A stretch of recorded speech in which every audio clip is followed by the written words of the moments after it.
of PNC, that we want to present it in such a stead as everybody would see that this is the way to go.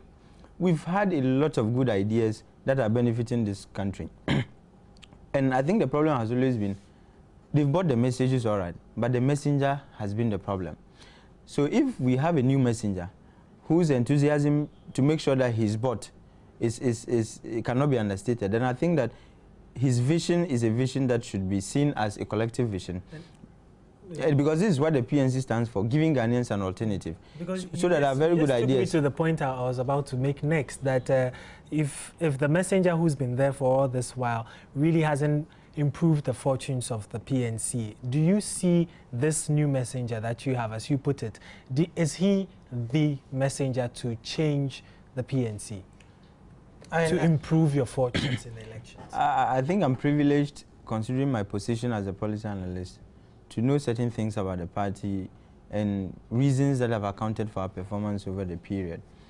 And I dare say that this new messenger that we have had stands a very good chance of changing the fortunes of the PNC, because he brings a lot of things on board that hitherto were lacking in the party. Like what? Youthfulness is one thing, and youthfulness comes with a lot of advantages. You are energetic, you can move around, and you are free to express your views without any let nor hindrance. Unlike a lot of the time, some of these, quote and unquote, grown men, there are certain things they don't say them in naked terms as a young man would. And for me, Ghana needs somebody who can tell the truth as it is, say things as they are, without having to look at his colleagues feeling bad and so on and so forth. Because we've tickled ourselves over the period and felt that it is funny by not telling ourselves the truth, because we feel that if we say there's this person who is a friend would feel hurt and so on. Ayara comes with a different mindset, that I will say the truth regardless of who is going to be hurt, insofar as it inures to the benefit of joint corporation called Ghana. And if you look at him also, he has because he's a businessman, he has very interesting ideas. If you engage him in a discussion about what he thinks he can do differently in specific areas, he gives you alternatives or perspectives that are so interesting. And for me, Ghana needs something strange, something interesting, something unusual. And that's exactly what Ayarga brings on board. So he's going to be a different messenger, a messenger that can appeal to so many sections of society. He can appeal to the youth, they can identify with him. And with the elderly, he can always appeal to them. Unlike having somebody whose constituency is a bit limited. This is somebody who can appeal to all sections of society. And for me, he has some pluses. I'm not saying Dr. Mahama did not have those pluses, but as to how he was able to optimize the strengths he had, I think that left so much to be desired. But with Ayarga, I think he's somebody who's on the move, he's on a mission, and I can assure you with the support that he's enjoying from the party, that mission certainly is going to be accomplished. But do you see the PNC getting, say, 40 plus or almost 50% in this election with Ayarga? A great possibility, because at this stage we have not rolled out our message for the people of this country as against the election. We are yet to sit down, and the PNC is known by everybody in this country as being one of the parties that have come out with feasible policies that have been tried and tested, that have been borrowed by parties that have had the opportunity to govern this country. And the PNC is going back to that same drawing board. In 1996, the energy that brought Red Mahama into the race, that saw the PNC saw up a little bit, then afterwards saw down. And that energy in 96 now is greater within the party hierarchy, because in 96 we even had the benefit of having Dr. Hilary Liman around to join in the campaign work. And the way and manner the campaign was executed in 1996, I had the opportunity of talking to my flag bearer yesterday in the evening, and we're talking about the election, how he thought we should approach it. And he was asking me, what is wrong with the 1979 strategy that brought Dr. Hilary Liman into office? What is wrong with that strategy that Liman used in 1979 when he was not known by anybody in this country? He was a political novice. He was just campaigning for the first time. What is wrong with that strategy? Why don't we go back to that drawing board and look at that strategy and add a 21st century touch to it? So that we can, so that we can push the party forward. And I felt energized and happy by that comment, the comments of my flag bearer. I'm like, yes, we have landed. The eagle has landed. We are ready to move. And he told me, look, tell your friends, tell the people of this country that the PNC, the campaign we're going to run this time around, is a different campaign altogether. A campaign that has not been seen in Ghana before. Let us take a video clip from our current affairs show right here on the Joy News channel, PM Express, where we had the CPP's communications director, Ni Ama Akomfra, speaking about the merger, the proposed merger between the PNC and CPP. We'll be right back to discuss that, so stay with us. The pressure from the grassroots also quite enormous. You know, so the leaders cannot continue to not listen to their grassroots. Indeed, in Bro and Hafo, where we went, a declaration was made last year or before, where the two branches almost are working together. And so I think the opportunity exists now. It's been a matter of trust rather than of the issues of symbols and names, etc. I think a lot of those issues have largely been resolved. It's been a matter of trust. And the opportunity now exists in the CPP and in the PNC. You know, that's why the chair herself went to say, I want to signal to you that we are fully committed. There's no need for you to mistrust any of us in CPP. And the opportunity exists now for you to trust us fully. And the PNC has responded. You know, indeed, they had the whole thing on their agenda, their NEC agenda as well as the Congress Day agenda for discussion. And they've moved a resolution which was adopted unanimously with thunderous applause. So I think better opportunity now than ever.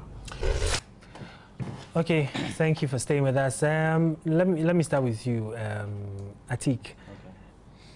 Can you tell us where exactly where have you reached exactly in terms of talks on merger?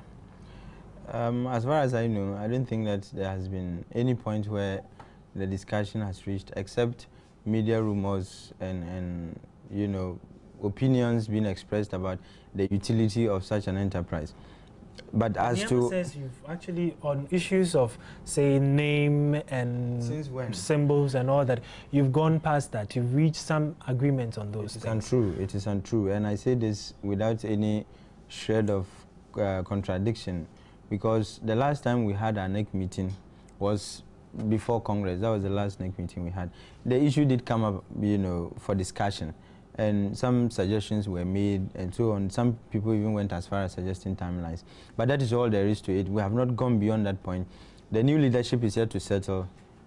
Any proper discussion about the subject matter is here to be made or to be done. So as far as I know, we have not gone anywhere. And listening to, is it the CPP Communications Director? Yeah, he's made allusions to some developments ongoing between or among structures of the two parties. Yeah, I doubt.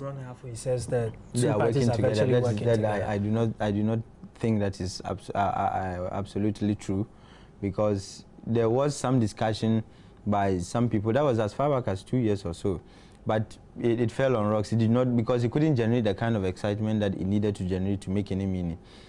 Beyond that, I have always maintained that unity in its essence is good, but the point is, we need to look at this entire issue of unity dispassionately. A lot of the time, emotions are allowed to cloak this discussion to the extent that you even find it difficult to make the relevant points that ought to be made. First and foremost, unity can guarantee certain things if the right things are done. Organization of the two parties has left a whole lot to be desired. And so if you are not properly organized, your structures are weak and in some cases non-existent. Like I said, I've gone around this country quite extensively, both as a policy analyst and as a candidate. And in a lot of these visits, I try to find out where my brothers in the CPP are, and in fact, indeed, where Adam Nkrumah's parties are located within these constituencies. And I can assure you that what I see or what I have seen actually was not so inspiring. So it throws a challenge to us that if you want to come together, you certainly must be strong individually, so that when you come together, it can guarantee some favorable outcomes. But here you are, all Nkrumah's parties, I must say, our strengths actually are not so much as to be able to say, well, if you come together, Ghanaians automatically are going to give you the opportunity to govern this country. So what I expect from all Nkrumah's parties, and I think the unity discussion is not restricted to only PNC and CPP. I think it's a challenge thrown to all Nkrumah's parties or parties claiming to be Nkrumah's, to the extent that I'm told PPP is also an Nkrumah's party, which means that there is also a possibility. Them coming on board. Exactly. So what I would suggest, and I think this is what the PNC is doing now, trying to strengthen its structures, make sure that the organization at the grassroots is strong, so that if the call for unity is made, you come as strong forces, so that when you merge or come together, it becomes easier to fight the battle. But from our very uninspiring performances, none of us over the years, I mean, after 96, none of the Nkrumah's parties has been able to garner votes exceeding 3% of the total, votes. So for me, how can you, at these stages, come together and expect that you can perform a miracle? You need to strengthen your structures. Your organization needs to be strong, so that when you are coming together, you are sure of what is ahead. But if we don't take care and we hasten because there is this rumor in the media and somewhat pressure and external hands somewhere saying that you people come together, that is what Ghanaians want. You see, the Ghanaian electorate is not a joke, with all apologies. They are so sophisticated that the mere mention of the two parties coming together is not enough to excite him or her, so that the person would go to the polls and vote for you. They need much more than that. They need to see they need visibility, they need organization, they need to see your structures functioning.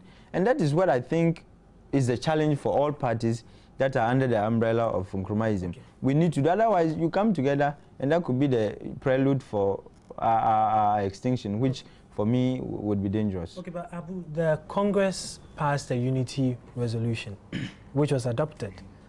So what happens to that then? Honestly, my difficulty with this whole media hype or media work by the CPP to push the PNC into a unity talks has to do with the fact that the CPP have not been fair to the PNC to start with. You go to Congress ahead of the PNC. It is not a resolution on your Congress table for Congress to mandate you, the executives, to go into unity talks with the PNC. Now, when PNC is just about going to Congress, you write a letter to the PNC requesting them to sit with you for unity discussions. As much as the PNC is committed to the unity talks or looking at ways of bringing our heads together, we have said, okay, we will still go ahead and lay it on the table of Congress so that Congress will consider. And Congress has given the green light. But what is this business of giving the PNC a deadline of 15th April to which we must respond to your request for us to go to sit at a negotiation table? That is my difficulty.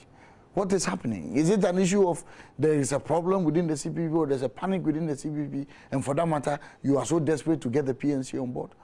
We've just elected new executives. At least you have had time as executives of the CPP to settle down, to observe your structures. We are yet to settle down. We are even yet to hand over.